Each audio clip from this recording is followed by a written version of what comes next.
अगर इस दुनिया का हर इंसान आपसे यह कहे कि जो काम आप करना चाहते हो वो काम आप नहीं कर सकते हो, तो क्या आप वो काम करना चाहेंगे?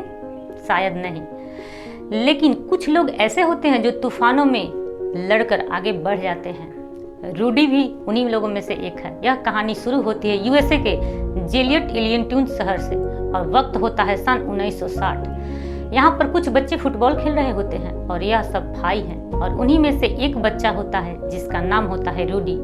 वही रूडी को फुटबॉल में बहुत इंटरेस्ट है, लेकिन कोई उस पर ज़्यादा ध्यान नहीं देता क्योंकि फुटबॉल खेलने के लिए जो फिजिकल अपीयरेंस चाहिए वह रूडी के पास नहीं है। और जब वह सबके साथ खाना खा रहा होता है एक साथ बैठकर, तभी रूडी कहता है कि मैं हाई स्कूल के बाद नोट्रे डेम के लिए फुटबॉल खेलना चाहते हैं। नोट्रे डेम एक के लिए फुटबॉल खेलना एक बहुत बड़ी बात है, हर एक अमेरिकन के लिए शान की बात है। और यह सुनकर उसके सभी भाई हंसते हैं और उसके डैड भी हंसते हैं। हालांकि उसके डैड उसका मजाक नहीं उड़ाना चाहते, लेकिन उनके अनुसार फुटबॉल खेलने के लिए जैसा शरीर का ढांचा चाहिए, लेकिन रूडी के पास वो नहीं होता है।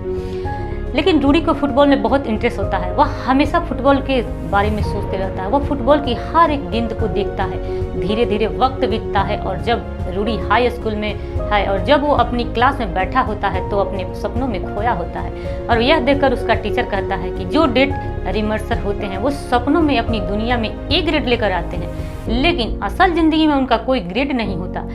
वह यहाँ एक अनाउंसमेंट भी करते हैं। वह कहते हैं कि जो नोट्रे डेम यूनिवर्सिटी में एडमिशन लेने के लिए जाता है तो उस स्कूल की तरफ से एक विजिट वहां पर अरेंज किया गया है। आप एक विजिट के लिए वहां पर जा सकते हैं। और अगले दिन जब सब विजिट के लिए जा रहे होते हैं तो रूडी भी बस में चढ़ रहा होता है, लेकिन तभी उसका टीचर उसे रोक देता है। वो कहता है कि तुम यहाँ पर जा नहीं सकते हो।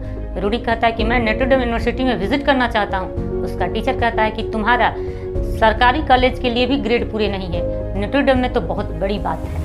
रूडी कहता है कि हो सकता है कि मैं कभी इस यूनिवर्सिटी में एडमिशन ले सकता हूँ। इसके लिए टीचर कहता है कि हर इंसान हर काम के लिए नहीं बना, क्योंकि रूडी एकेडमी में बहुत अच्छा नहीं है और उसका टीचर जानता है कि उसका ग्रेड उस कॉलेज के लिए सफिशिएंट नहीं है, इसलिए उसे वहाँ पर एडमिशन नहीं मिल सकता है। इसीलिए वह रूडी को वहाँ नहीं जाने देता है। इस बात को 4 साल बीत जाते हैं और जब रूडी अपने डैड के साथ स्टील की फैक्ट्री में काम कर रहा होता है तो रूडी के डैड भी नोट्रे डेम के बहुत बड़े फैन हैं। वह उनका कोई भी मैच नहीं छोड़ते। वहाँ फैक्ट्री में रूडी का एक दोस्त भी होता है और जब उसका बर्थडे होता है तो उसका दोस्त उसे एक जैकेट देता है और एक जैकेट नोट्रे डेम की होती है। वह देखकर रूडी बहुत खुश होता है। वह कहता है कि इससे प्रेशियस गिफ्ट मेरे लिए कोई हो ही नहीं सकता और तुम ही मेरी जिंदगी के एक ऐसे दोस्त हो जो मुझे सीरियस लेता है। रूडी इस जैकेट को पहनकर दिखाता है। उसका दोस्त कहता है कि ऐसा लगता है कि तुम इसी जैकेट के लिए बने हो। दरअसल रूडी की जिंदगी में उसका यह दोस्त, उसका नाम वीट है। वह विश्वास करता है, उसको यकीन है कि यह अपने सपनों को एक दिन पूरा कर सकता है। उसके अलावा रूडी पर कोई भी विश्वास नहीं करता। सब उसका मजाक उड़ाते हैं और एक दिन बार में फ्रेंड्स के लड़का उसका मजाक उड़ा रहा होता है तो बीट उसके लिए लड़ जाता है, लेकिन रूडी की जिंदगी में बीट का साथ ज्यादा दिनों तक नहीं रह पाता। एक बार जब बीट फैक्ट्री में काम कर रहा होता है तभी वहाँ पर मशीन में बहुत ज्यादा प्रेशर बढ़ जाता है। उसकी वजह से वहाँ पर एक ब्लास्ट होता है और इस ब्लास्ट में बीट की मृत्यु हो जाती है। बीट की मृत्यु से रूडी पूरी तरह से टूट जाता है। वह एक लड़की से प्यार करता है जिसका नाम शेरी है। वह उससे कहता है कि मुझे जाना होगा। वह कहती है कि जाने का सही वक्त नहीं है। रूडी कहता है कि अगर मैं नहीं गया तो कभी भी मैं न अपने लिए, न तुम्हारे लिए, न किसी और के लिए अच्छा बन पाऊंगा। शेरी कहती है कि अगर तुम जाओगे तो तुम्हें अकेले ही जाना पड़ेगा। वह कहता है कि मुझे पता है और रूडी अपना सामान उठाकर स्टेशन की तरफ चल निकलता है। और जब स्टेशन पर बैठा होता है तभी उसके डैड वहाँ पर आते हैं और वो रूडी से कहते हैं कि तुम जॉब न छोड़कर कुछ दिनों के लिए छुट्टी ले लेते तो अच्छा होता, क्योंकि उसके डैड चाहते थे कि वह आप वापस आ जाए। उसके डैड उसे बताते हैं कि मेरे डैड का बहुत अच्छा जॉब था और एक दिन उनके दिमाग में एक आइडिया आया कि वह अपना कुछ काम करेंगे। उन्होंने कंट्री साइड आकर एक बहुत बड़ा लैंड खरीदे और 100 से ज़्यादा गाय पाली, क्योंकि वह डेयरी का काम करना चाहते थे। लेकिन बीमारी की वजह से एक एक करके सभी गाय मर गई और ना ही कभी अपना लैंड बेच पाए और वो डिप्रेशन में आ गए। एक दिन कहीं चले गए। इसके बाद वह कभी वापस नहीं आए। तुम जो सपना लेकर यहाँ से जा रहे हो नोट्रे डेम हम जैसों के लिए नहीं है। वह अमीर बच्चों के लिए, स्मार्ट बच्चों के लिए, वो बड़े बड़े एथलेटिक्स के लिए है। तुम फ्रेड को देखो, जॉन को देखो, वो अपनी जिंदगी में कुछ अच्छा कर रहे हैं। तुम यहाँ रहकर कुछ अच्छी जिंदगी भी जी सकते हो। रूडी कहता है कि ना मैं फ्रैंक बनना चाहता हूँ और न जॉन, मैं वो बनना चाहता हूँ जो मैं हूँ। और वो गाड़ी में बैठकर वहाँ से निकल जाता है। वह नोट्रे-डेम यूनिवर्सिटी पहुँचता है, लेकिन अभी रात हो रही होती है। और वहाँ पे जब गार्ड ने एडमिशन के लिए पूछता है तो गार्ड कहता है कि इस टाइम एडमिशन का ऑफिस नहीं खुलता है, तुम्हें फादर से मिलना चाहिए। और वह उसे फादर के पास ले जाता है। वह फादर को बताता है कि मैं नोट्रे-डेम यूनिवर्सिटी में एडमिशन लेना चाहता हूँ। हालांकि मेरी ग्रेड कम है, लेकिन मैं कभी भी इसके लिए अप्लाई नहीं किया, लेकिन मैं 20-20 घंटे पढ़ाई कर सकता हूँ। फादर कहते हैं कि यहाँ पर एडमिशन लेना इतना आसान नहीं है, यहाँ यूनिवर्सिटी में हर किसी के लिए नहीं बनी। रूडी कहता है कि जब मैं छोटा था तब से हर किसी ने मुझे यह बताया कि मुझे क्या करना चाहिए और क्या नहीं करना चाहिए। मैंने उनकी बातों पर विश्वास भी किया, लेकिन अब मैं ऐसा नहीं करना चाहता। मैं वही करूँगा जो मेरा दिल मान कह रहा है। उसका जज्बा देखकर फादर उसे कहते हैं कि ठीक है, मैं पास में कॉलेज में तुम्हारा एडमिशन करवा देता हूँ, और अगर तुम फर्स्ट सेमेस्टर में अच्छे मार्क्स लेकर आए तो हो सकता है कि तुम्हारे यहाँ पर माइग्रेट कर दिया जाए। रूडी वहाँ से चला जाता है और वह फुटबॉल के उस ग्राउंड में जाता है जहाँ पर नोट्रे-डेम टीम ने वहाँ पर बहुत सारे मैच खेले हैं, जो सारे मैच रूडी ने बचपन में लेकर आज तक टीवी पर देखे हैं। तभी वहाँ पर एक आदमी बोलता है कि तुम्हें यहाँ पर किसी ने आने क्यों दिया। रूडी बोलता है कि मैं एक दिन एंट्री गेट से खिलाड़ी की तरह आऊँगा और तुम देखोगे। वो कहता है कि यह दिन कभी नहीं आने वाला।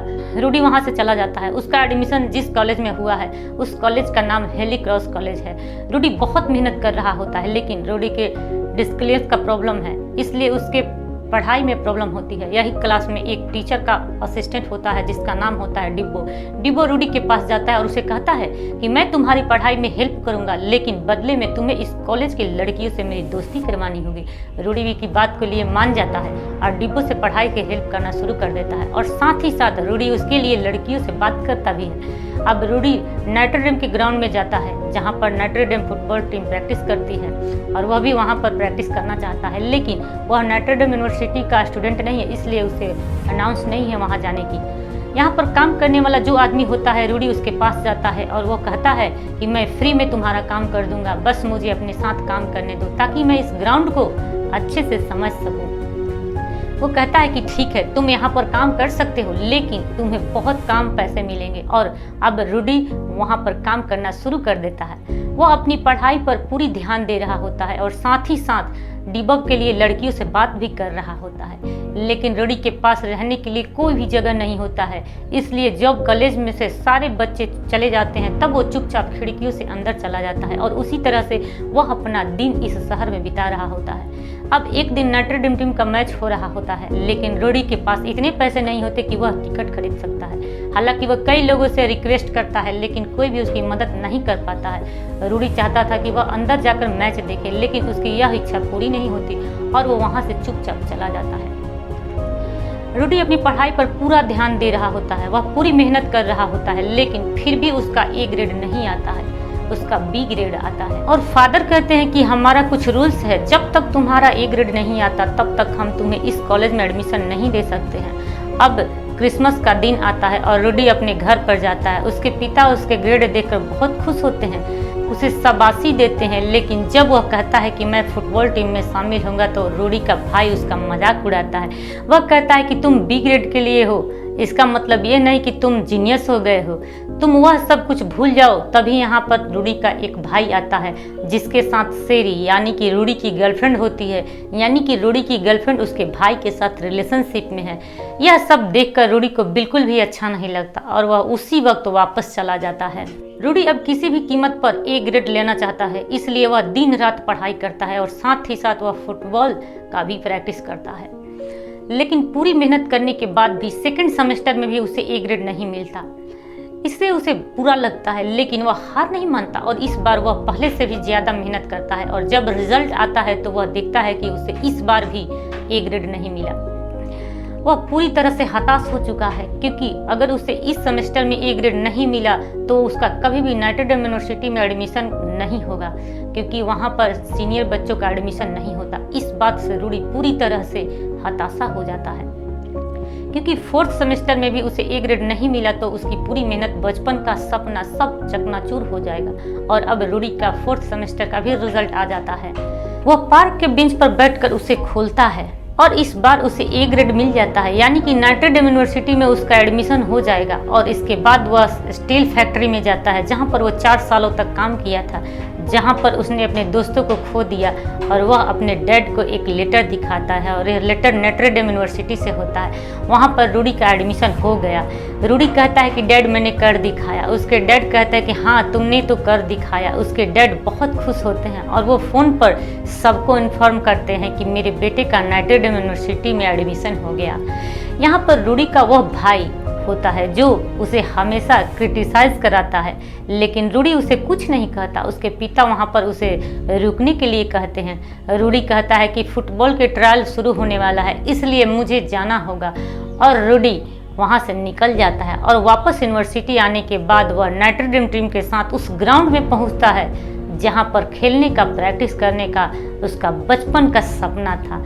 यहाँ पर 95 प्लेयर्स होते हैं और इन सब का ट्रायल है, और इन सब में से सबसे बेहतरीन होंगे उन्हीं का एक स्काउट टीम बनेगी, और उसी टीम में से शायद किसी एक या दो को मेन टीम में साथ फुटबॉल खेलने का मौका मिलेगा। यहाँ पर सब प्रैक्टिस करते हैं। हालांकि रूडी का शारीरिक ढांचा वैसा नहीं है जैसा फुटबॉल प्लेयर्स का होता चाहिए, लेकिन उसके अंदर जो जज्बा है वैसा जज्बा किसी के भी अंदर नहीं होता।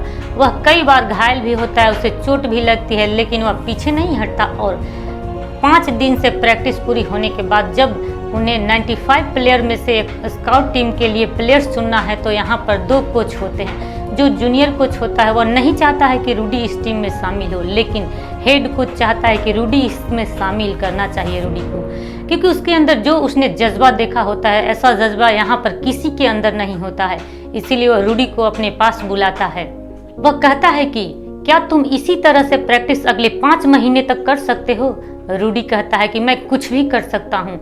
हेड कोच कहता है कि अगर तुम्हारे प्रैक्टिस में, तुम्हारे डिटर्मिनेशन में एक बाल तक का भी फर्क आता है तो मैं तुम्हें टीम से बाहर निकाल दूंगा। रूडी कहता है कि यानी मैं टीम में हूँ? वह कहता है कि हाँ, और रूडी को इस बात से बहुत खुशी होती है, क्योंकि जिस चीज़ के लिए वह पिछले 2 सालों से मेहनत कर रहा होता है, आज वह सपना उसका पूरा हो रहा है। वह इस टीम में शामिल हो गया। वह यहाँ से सीधा फॉर्चून के पास जाता है। फॉर्चून वो इंसान होता है जिसने उसे नॉट्रे डेम यूनिवर्सिटी के ग्राउंड में उसे काम करने का मौका दिया था, और साथ ही साथ चुपके से उसके जेब में वहाँ के मेंटेनेंस रूम की चाबी भी रख दी थी, ताकि वह रात को वहाँ पर सो सके। रूडी उसको वह चाबी वापस लौटाता है। वह कहता है कि मुझे इस चाबी के बारे में कुछ नहीं पता। दरअसल उसने कभी भी एक्सेप्ट नहीं की कि वो चाबी उसने उस रूडी के जेब में रखी है, क्योंकि अगर किसी को यह पता चल जाता है तो उसकी जॉब चली जा सकती है। लेकिन रूडी जानता है कि यह फॉर्चून ने ही किया है, और यह चाबी वहीं पर रख देता है। और रूडी फॉर्चून से कहता है कि जब मैं नॉट्रे डेम टीम की ड्रेस पहनकर एंट्री गेट से आऊँगा तो उस दिन तुम मैच देखने आओगे ना, क्योंकि फॉर्चून ने उसे बताया था कि आज तक उसने एक भी मैच नहीं देखी। हालांकि वह वहीं पर काम करता है, लेकिन वह कभी भी मैच नहीं देखता है। इसीलिए वह कहता है कि आओगे ना। फॉर्चून इस इंसान होता है जब रूडी को पहली बार इस ग्राउंड में आता है, और फॉर्चून ने उसे जाने के लिए कहता है। रूडी ने उससे कहता है कि वह एक दिन प्लेयर्स के ड्रेस में एंट्री गेट से आऊँगा और तुम देखोगे। फॉर्चून कहता है कि जब तुम नॉट्रे डेम टीम की ड्रेस पहनकर आओगे वह मैच देखने के लिए मैं ज़रूर आऊँगा। और अब रूडी की प्रैक्टिस शुरू हो जाती है। वह वहाँ पर बहुत मेहनत करता है। हालांकि वह कई बार घायल भी होता है, पर उसके जज्बे में, उसके जुनून में कोई कमी नहीं है। और सच तो ये भी होता है कि मेन टीम के प्लेयर्स होते हैं शारीरिक रूप से हर तरह से बहुत ज़्यादा स्ट्रांग होते हैं। और रूडी अपने सेलेक्टर, अपने सीनियर के पास जाता है, उन्हें हर चीज़ के लिए थैंक्स कहता है, और वो कहते हैं कि इस साल मैंने बहुत कुछ सीखा। और फिर एक बात मुझे समझ में आ गई कि ईश्वर ने बहुत सारे लोगों को फुटबॉल प्लेयर बनाए हैं, लेकिन मैं उनमें से नहीं हूँ। जो दिल के पास होता है, तुम्हें क्या चाहिए? रूडी कहता है कि मेरे पिता नॉट्रे डेम फुटबॉल टीम से ज़्यादा इस दुनिया में किसी चीज़ से प्यार नहीं करते, एक भी मैच मिस नहीं करते, और मैं चाहता हूं कि मेरे डैड मेरे फुटबॉल टीम में खेलते हुए देखें। उसका कोच बोलता है तो तुम यह अपने डैड के लिए करना चाहते हो? रूडी कहता है कि नहीं, मैंने अपने स्कूल के, अपने हाई स्कूल के दोस्तों के लिए, जिन्होंने हमेशा मुझे बताया कि तुम इसे कभी नहीं कर सकते हो, अपने भाइयों के लिए और उस मिल के वर्कर्स के लिए जहाँ पर मैंने 4 साल काम किया, क्योंकि इन सब ने हमेशा मेरे ऊपर डाउट किया है। तुम यह काम कभी नहीं कर सकते। मैं सिर्फ अगले सीजन के लिए गेम में शामिल होना चाहता हूं, क्योंकि वे लोग मुझे प्रैक्टिस में नहीं देख सकते कि मैं नॉट्रे डेम टीम का एक हिस्सा हूं, मैं एक प्लेयर्स हूं, इसलिए मुझे एक मैच खेलने की मौका दीजिए। उसके कोच कहते कि ठीक है रूडी, मैं तुम्हें एक मौका ज़रूर दूंगा, तुम यह डिज़र्व करते हो। रूडी फ़ोन करके अपनी डैड को बोलता है कि डैड, आपको मेरा मैच देखने के लिए ज़रूर आना होगा। उसके डैड ने आज तक कोई भी मैच स्टेडियम से नहीं देखा था, वह घर पर टीवी पर ही देखते थे। लेकिन उससे पहले उसे मौका मिलता, यहाँ पर जो कोच सेलेक्टर होते हैं वो रिटायर हो जाते हैं और यहाँ पर एक नया कोच आ जाता है, और जो पुराने कोच थे उसने वादा किया था अब वो उसको कोई वजूद नहीं है। रूडी यहाँ पर प्रैक्टिस करता है, लेकिन जब प्लेयर्स की लिस्ट लगती है तो उसमें रूडी का नाम नहीं होता। रूडी की इस बात से बहुत दुख होता है, लेकिन रूडी मेहनत करना नहीं छोड़ता और एक के बाद एक कई मैच की लिस्ट लगती रही, लेकिन उसमें भी रूडी का नाम नहीं होता है। इस बात से सभी प्लेयर्स बहुत दुखी होते हैं और रूडी फैसला करता है कि अब वह फुटबॉल कभी नहीं खेलेगा। वह फॉर्चून के पास जाता है और वह कहता है कि वह फुटबॉल छोड़ दिया। फॉर्चून कहता है कि पिछले 2 सालों से तुम मेहनत कर रहे हो और अब तुम कहते हो कि मैं फुटबॉल नहीं खेल रहा हूँ। रूडी कहता है कि मैं अपने डैड को और अपने आसपास सभी को प्रूफ करना चाहता था कि मैं भी एक फुटबॉल प्लेयर बन सकता हूँ, जो मैं सोचा था वो मैं कर सकता हूँ। इस बात से फॉर्चून को गुस्सा आ जाता है। तुम्हें कभी किसी को भी प्रूफ करने की कोई ज़रूरत नहीं, अगर तुम्हें प्रूफ करना ही है तो तुम्हें अपने आप को प्रूफ करना होगा। रूडी कहता है कि आई एम सॉरी, मेरी वजह से तुम अपनी ज़िंदगी का पहला फुटबॉल मैच नहीं देख पाओगे। फॉर्चून कहता है कि मैं इसी ज़िंदगी में कई फुटबॉल मैच इसी स्टेडियम में देखे हैं, लेकिन एक ऑडियंस की तरह नहीं। रूडी कहता है कि क्या तुम नोटर डेम टीम में थे? वह कहता है कि हाँ, लेकिन कभी भी मुझे मेन मैच खेलने का मौका नहीं मिला। मैंने 2 सालों तक इंतजार किया और मुझे लगा कि मैं ब्लैक हूँ, इसलिए मुझे यह मौका नहीं मिला। इस बात से मुझे बहुत एटीट्यूड आ गया और मैंने इस टीम को छोड़ दिया और इस बात का पछतावा मुझे आज तक है, इसीलिए मैच देखने वो कभी नहीं जाता। रूडी को कहता है कि आज अगर तुम इस वक्त हार गए तो वक्त और यह पल तुम्हारे जिंदगी के फिर कभी नहीं लौट के आएगा। रूडी को फॉर्चून की बात से जज्बा मिलती है और वो एक बार फिर से ग्राउंड में प्रैक्टिस के लिए जाता है।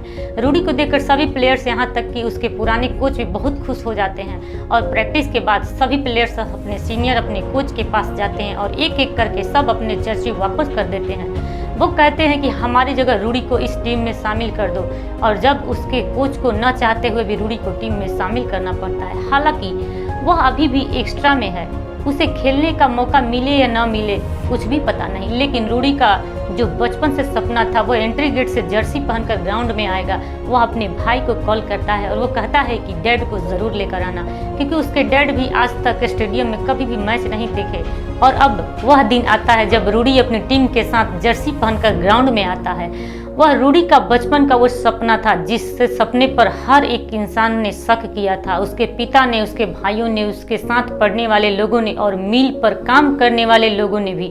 लेकिन आज रूडी ने यह सब कुछ साबित कर दिया कि अगर आपकी सोच अच्छी है, आपके अंदाज जज्बा हो, तो आप इस दुनिया का कोई भी काम कर सकते हैं। मैच शुरू होने के बाद नोटर डेम टीम अच्छा प्रदर्शन कर रही थी और जब उसके साथ के प्लेयर्स अपने कोच को बोलते हैं कि रूडी को मेन मैच में आने दो, उसे खेलने दो, क्योंकि रूडी एक्स्ट्रा में है, तो कोच साफ साफ मना कर देता है।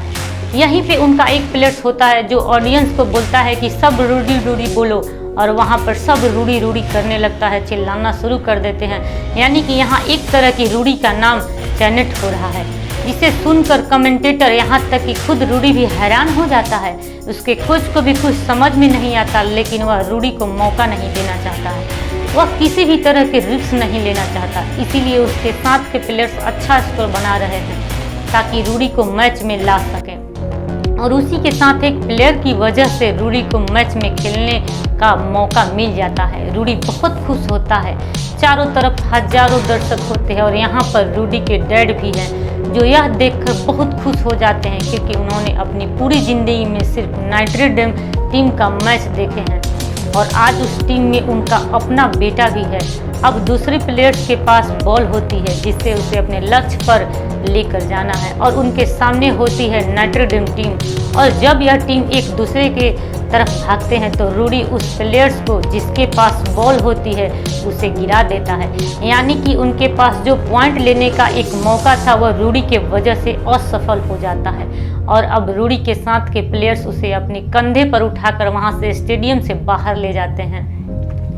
और 1975 के मैच में ऐसा हुआ था कि पहली बार किसी प्लेयर्स के साथ प्लेयर्स अपने कंधे पर उठा ले गए थे और उसके बाद आज तक कभी भी नहीं हुआ।